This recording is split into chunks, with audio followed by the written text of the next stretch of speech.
Imagine acordar um dia e descobrir que todos os países do planeta devem dinheiro.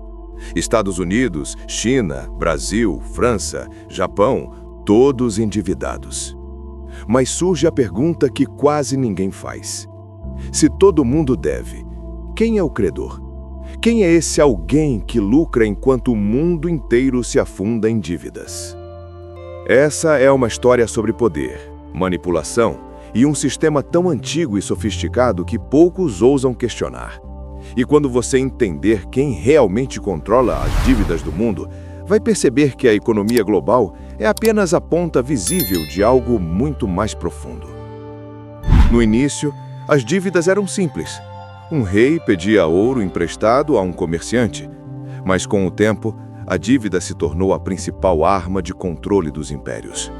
No século XVII, quando o Reino Unido criou o Banco da Inglaterra, nasceu a ideia de financiar guerras com dinheiro que não existia, apenas promessas. Esse modelo mudou tudo. Em vez de acabar com os conflitos, ele os multiplicou. Quanto mais guerras, mais empréstimos. E quanto mais empréstimos, mais poder concentrado nas mãos de quem emprestava. Era o início de uma nova forma de império, o império financeiro. Durante séculos, os bancos centrais se tornaram as novas coroas. O ouro deixou de ser rei e a confiança virou moeda. O sistema se expandiu com títulos da dívida pública, sendo vendidos a investidores e instituições. Na prática, governos passaram a viver de crédito. Quando os Estados Unidos criaram o Federal Reserve em 1913, deram um passo definitivo. Agora, o dinheiro podia ser impresso do nada e emprestado com juros. Esse mesmo modelo foi exportado para o mundo todo. Assim, a dívida deixou de ser uma exceção e virou a regra. Cada crise, cada colapso, cada guerra, tudo alimentava a mesma máquina, a do crédito eterno. Mas aqui está a reviravolta que poucos percebem. Os maiores credores do mundo não são países, são entidades invisíveis, bancos centrais, fundos soberanos e investidores institucionais que operam em sombras. Quando um país toma um empréstimo, o dinheiro muitas vezes vem de fundos que compram títulos, e esses fundos pertencem a outros bancos, bilionários e corporações. É um círculo fechado. O capital circula entre poucos, enquanto as nações carregam o peso da dívida.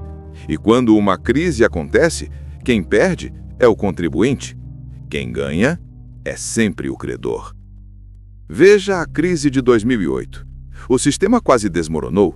Bancos gigantes quebraram, famílias perderam casas. Mas quem foi salvo? Justamente os mesmos bancos que criaram o problema. 3 trilhões de dólares impressos do nada foram usados para salvar o sistema. O dinheiro público foi entregue ao setor financeiro e o ciclo recomeçou. Isso não é coincidência, é o funcionamento exato do sistema de dívida global.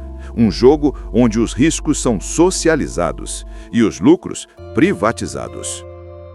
E o curioso é que isso não começou ontem. O Império Romano já usava a dívida como ferramenta de dominação. Cobrava tributos, emprestava a reinos aliados e mantinha todos dependentes de Roma. O mesmo padrão se repetiu com os impérios europeus, com o FMI e com o Banco Mundial. Dívida virou sinônimo de obediência. Países endividados não são livres para decidir seu próprio futuro. Precisam seguir as regras impostas por quem detém o crédito. Mas há fatos que poucos conhecem. Primeiro, mais de 90% da dívida global é denominada em apenas uma moeda, o dólar. Isso dá aos Estados Unidos um poder silencioso sobre o planeta. Segundo, os maiores detentores de títulos da dívida americana não são países rivais, mas fundos de investimento privados e o próprio Federal Reserve. Em outras palavras, os Estados Unidos devem a si mesmos e continuam imprimindo dinheiro para pagar suas dívidas. Terceiro, há bancos tão grandes que possuem economias maiores que muitos países. Juntos, os 10 maiores bancos controlam mais de 70 trilhões de dólares em ativos. E quarto, os juros, sozinhos, já movimentam mais dinheiro do que o comércio global de bens físicos. Cada detalhe revela um sistema que não foi criado para ser justo, mas para ser eterno. Um tabuleiro onde a dívida nunca é quitada, apenas renegociada. Onde os credores mudam de nome, mas o poder continua o mesmo. E talvez o mais intrigante de tudo, a maior parte desse dinheiro nem existe de verdade. É digital, flutuante, dependente de confiança e controle. E quem controla a confiança, controla o mundo. No fim, quando olhamos para as nações endividadas, percebemos que o verdadeiro credor não é uma pessoa ou país, é um sistema. Um sistema que sobrevive há séculos, adaptando-se a impérios, moedas e crises. A dívida é a corrente invisível que une a todos nós a uma minoria que aprendeu a transformar papel em poder. Então, da próxima vez que você ouvir que um país está quebrado, lembre-se que alguém está lucrando com isso. O mundo inteiro pode estar devendo, mas o credor nunca perde.